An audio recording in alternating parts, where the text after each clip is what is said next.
Hi friends, welcome to Sunita kitchen. ఈరోజు మన ఛానల్లో ఒక మంచి వేపుడు గురించి తెలుసుకుందాము.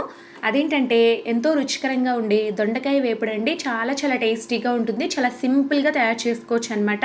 తక్కువ టైంలో చాలా ఈజీగా అయిపోతుందండి ఈ రెసిపీ అనేది. మనం ఇంట్లో రెగ్యులర్గా పప్పు, రసం, సాంబార్ లాంటివి చేస్తూ ఉంటాం కదా. అలాంటప్పుడు సైడ్ డిష్గా ఈ దొండకాయ వేపుని చేసుకున్నారంటే టేస్ట్ అద్దిరిపోతుంది. ఇప్పుడు ఈ వేపుడు ఎలా తయారు చేసుకోవాలనేది చూసేద్దాము. ముందుగా స్టవ్ వెలిగించి ఒక కడాయి పెట్టుకొని అందులోకి 2 టేబుల్ స్పూన్ల దాకా ఆయిల్ వేసి వేడి చేసుకుందాము. ఆయిల్ బాగా వేడెక్కిన తర్వాత ఇందులోకి శుభ్రంగా కడిగి కట్ చేసి పెట్టుకున్నటువంటి దొండకాయ ముక్కల్ని వేసుకోవాలి. నేను ఇక్కడ 300 గ్రామ్స్ దొండకాయల్ని తీసుకున్నానండి. బాగా దూరగా ఉన్నవి. మొదలు చివర శుభ్రంగా కట్ చేసిన తర్వాత ఇలా పొడవుగా కట్ చేసుకోండి. ఇలా పొడవుగానే కాదండి, చిన్న చిన్న రౌండ్ స్లైసెస్గా కట్ చేసుకున్నా పర్వాలేదన్నమాట. మీకు ఏ షేప్లో కావాలంటే అలా కట్ చేసుకొని యాడ్ చేసుకోండి. ఇప్పుడైతే ఈ దొండకాయల పైన మూత పెట్టేసి ఒక 5 నిమిషాల పాటు వదిలేద్దాము మీడియం ఫ్లేమ్లో.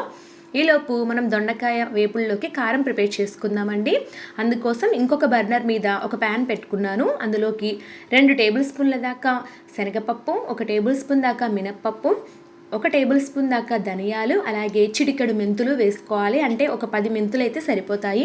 వీటన్నిటినీ కూడా బాగా డ్రై రోస్ట్ చేసుకుందాము మీడియం ఫ్లేమ్లో. ఒక 2-3 నిమిషాల తర్వాత చూస్తే ఇవి బాగా దూరగా వేగాయి చూడండి, ఎర్రగా వేగాయి. ఇలాంటప్పుడు ఈ బర్నర్ ఆఫ్ చేసి వీటిని చల్లారబెట్టుకుందామండి. ఒక 5 నిమిషాలు అయిందండి. ఇప్పుడు మూత తీసి చూద్దాము దొండకాయలు ఎలా వేగాయి అనేది. లైట్గా దూరగా వేగాయి చూడండి. ఇలాంటప్పుడు మనం ఇందులోకి కొద్దిగా పసుపు, ఉప్పు యాడ్ చేసుకోవాలి. పసుపు ఒక పావు టీ స్పూన్ నుంచి అర టీ స్పూన్ దాకా యాడ్ చేసుకోవచ్చు. అలాగే కొద్దిగా ఉప్పు వేసుకోండి, ఒక చిటికెడు. ఈ దొండకాయ ముక్కలకి బాగా పడుతుందన్నమాట. ఇప్పుడైతే ఇలా కలుపుకొని మరలా మూత పెట్టేసి ఇంకొక 5 నిమిషాల పాటు ఇలాగే వేయించుకుందాము. మీడియం ఫ్లేమ్లోనే ఫ్రై చేసుకోండి. ఈలోపు మనం ఒక చిన్న మిక్సీ జార్ తీసుకుందాము. అందులోకి మనం వేయించి పెట్టుకున్నటువంటి దినుసుల్ని యాడ్ చేసుకుందామండి. వీటితో పాటు ఒక 7-8 వెల్లుల్లి రెబ్బలు యాడ్ చేసుకోవాలి. అలాగే కారం యాడ్ చేస్తున్నాను. కారం వచ్చేసి 2 టీ స్పూన్ల దాకా యాడ్ చేస్తున్నానండి. కారం బదులుగా మీరు మిరపకాయలైనా యాడ్ చేసుకోవచ్చు, ఒక 7-8. ఇప్పుడు రుచికి సరిపడా ఉప్పు కారంలో వేసుకుందాము.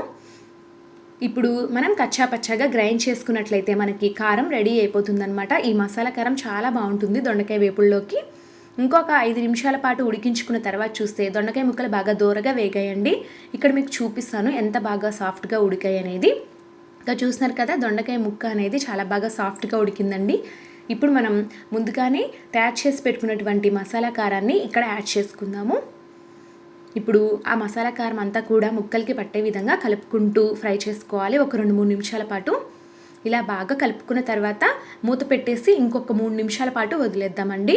మనకి ఆల్మోస్ట్ దొండకాయలు ఉడికిపోయాయి కాబట్టి కారం అనేది బాగా పడుతుంది. ఇంకొక 3 నిమిషాల తర్వాత మూత తెరిచి చూస్తే మనకి వేపుడు అనేది పొడి పొడిలాడుతూ రెడీ అయిపోయింది. వెంటనే స్టవ్ ఆపేసి ఈ దొండకాయ వేపుడిని వేడివేడిగా సర్వ్ చేసేసుకుందాము. సో అంతేనండి, మనకి ఎంతో రుచికరంగా ఉండే దొండకాయ వేపుడు చాలా క్విక్గా రెడీ అయిపోయిందండి. టేస్ట్ అయితే చాలా బాగుంటుందన్నమాట. మనం డైరెక్ట్గా అన్నంలోకి కలుపుకొని తినొచ్చు అనమాట. ఈ మసాలా కారాన్ని కలుపుకుంటూ చాలా బాగుంటుంది. లేదా పప్పు, రసం, సాంబార్ లాంటివి చేసుకున్నప్పుడు సైడ్ డిష్గా వండుకున్నా కూడా చాలా బాగుంటుంది.